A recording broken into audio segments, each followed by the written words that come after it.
Youth Pakistan से मैं हूं आपका मेज़बान अरबाब अरशद मिर्ज़ा। आज हम मौजूद हैं काहना के इलाके में, जहां पर गुज़िश्ता रोज़ एक खौफनाक वाक़या पेश आया है, जिसमें 14 बच्चे जो हैं वो ट्यूशन सेंटर की छत गिरने के बाद शहीद हो गए, जिसमें से 6 बच्चे जो हैं वो ज़ख्मी हैं और वो हॉस्पिटल में ज़ेर इलाज हैं। आइए आप आपको दिखाते हैं उस घर के अंदर क्या हालात थे, क्या क़यामत टूटी बच्चों पर। मैं इस वक्त मौजूद हूँ उस कमरे के अंदर जो कि छत गिरा है। आपको हम कमरे की सिचुएशन दिखाएँ। ये देखिए उनके सामान है, जिस घर में वो बच्चों को पढ़ा रहे थे उसी घर के अंदर उन्हें सारा उनका लिविंग रूम भी उसको आप कह सकते हैं, जिस तरह ये ओवन है, इसके बाद साथ उसके अंदर ये बच्चों की अगर हम देखें तो ये मलबे से निकली हुई किताबें हैं। 3 क्लास की बच्चे की बुक है, नाम है मुआफ़िया ग़ुलाम अली की बुक है ये बच्ची। ये अलमारी है जिसके अंदर जो कि घर के अंदर यूज़ हो रही थी। ये छत है, ये आप उसकी बुनियादें देखें तो वो आपको अंदाज़ा होगा कि मिट्टी कमज़ोर हो चुकी थी, जिसकी वजह से छत जो है ओवरलोड होकर नीचे गिरी। इसी तरह ये बर्तन हैं घर के अंदर, आप देख सकते हैं। ये बच्चों की पानी वाली बोतलें हैं, ये चूड़ियाँ हैं। बच्चे इन चूड़ियों में, ये बच्चों की जो छोटे बच्चे जो कि घरों से पढ़ने आए थे, अपनी उम्मीदें लेकर, अपना मुस्तकबिल लेकर ट्यूशन सेंटर में पढ़ने आए थे कि ताकि अपना मुस्तकबिल बेहतर बना सकें। उनको क्या पता था कि आने वाले दिनों में वो एक ख्वाब बनकर रह जाएगा। कमरा देखा जाए तो 10 फुट बाय 10 फुट का कमरा है, जिसके अंदर 20 से 25 बच्चे उन्होंने बिठाए हुए थे। मलबा जब गिरा है तो उनको बाहर निकलने का मौका नहीं मिला। मेरे बिल्कुल अकब में वो बिल्डिंग है और वो मेन गेट है। मेरा कैमरामैन अगर आपको दिखाए तो वो सामने मेन गेट है, जहाँ से जो पुलिस ने अब जो उसको सील किया हुआ है और उसको बंद किया हुआ है ताकि कोई बंदा अंदर ना आए।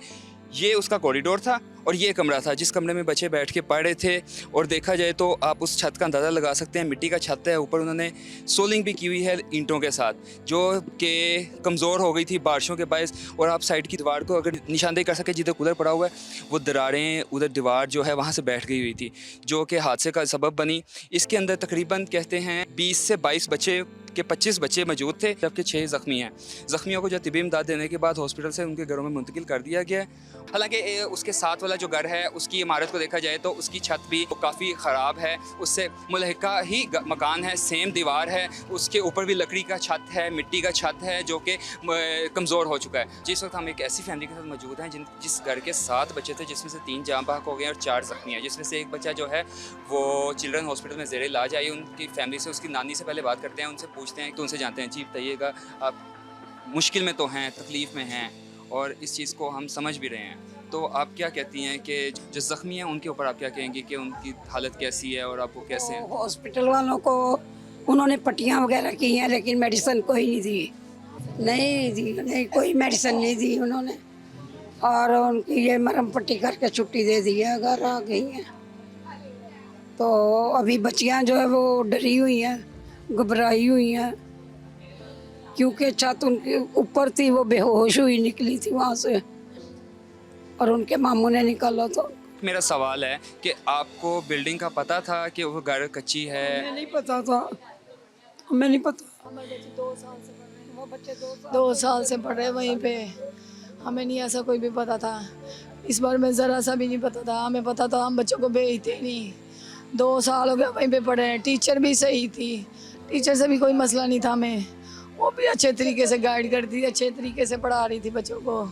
अब मेरे बच्चे जो मेंटली तौर पे सही नहीं है, डरते हैं, कमरे में नहीं बैठ रहे, अंदर नहीं बैठ रहे, वो वाशरूम में डरते हुए जा रही है।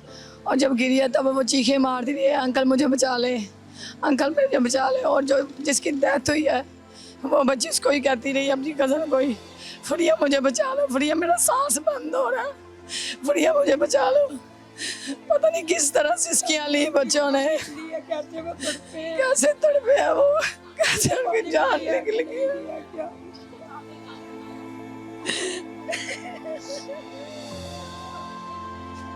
अब बच्चे तो नहीं वापस आएंगे ना, सब कुछ चलेगा जैसे चल रहा है, बच्चे वापस। एक भी हमारा हॉस्पिटल में बच्चे घर उजड़ गया है, माओ की गोदें उजड़ गई हैं। उसकी माँ जब पागलों की तरह हो गई है, पागलों की तरह वो घर पे नहीं जा रही, बच्चों की वजह से अपने घर नहीं जा रही। वो कह रही मुझे बच्चों की आवाज़ें आती हैं, मुझे बच्चे वैसे खेलते हुए नजर आ रहे हैं। उन्होंने मुझे वॉइस किया है कि छत गिर गई है, मैं तो वहाँ से भाग आई हूँ। और जब मैं आगे देखा तो टीचर की खुद की बच्ची जो है ना, उन्होंने बाहर निकाली मलबे में से। फिर मैं जाके देखा तो मेरे सारे बच्चे ही अंदर थे। हमारे बच्चे चले गए, वो तो नहीं आ सकते। वो जो हमारे बच्चे मेंटली तौर पे वो तो अल्लाह ही अल्लाह पाक उनको सेहत दे, ज़िंदगी तंदुरुस्ती दे।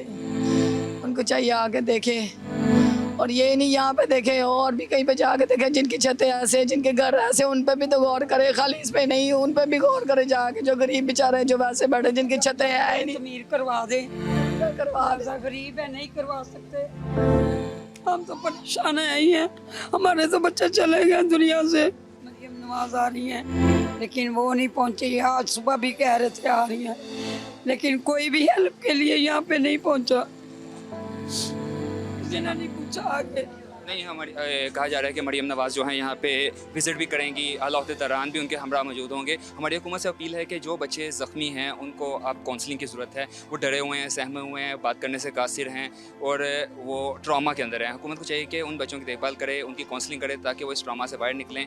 घर वालों की जिम्मेदारी है ना कि घर वालों को ये टीआर गार्डर वाली छत है जो, तो वो छत जो है कच्ची छत है, तो इसलिए जो है उन्होंने ये काम नहीं करना चाहिए था ऊपर।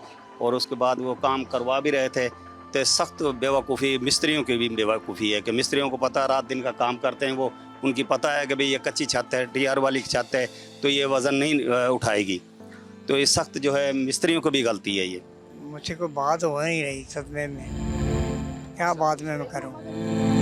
जो हमारी बेटी थी, पोती थी, वो उसकी उम्र 7 साल थी।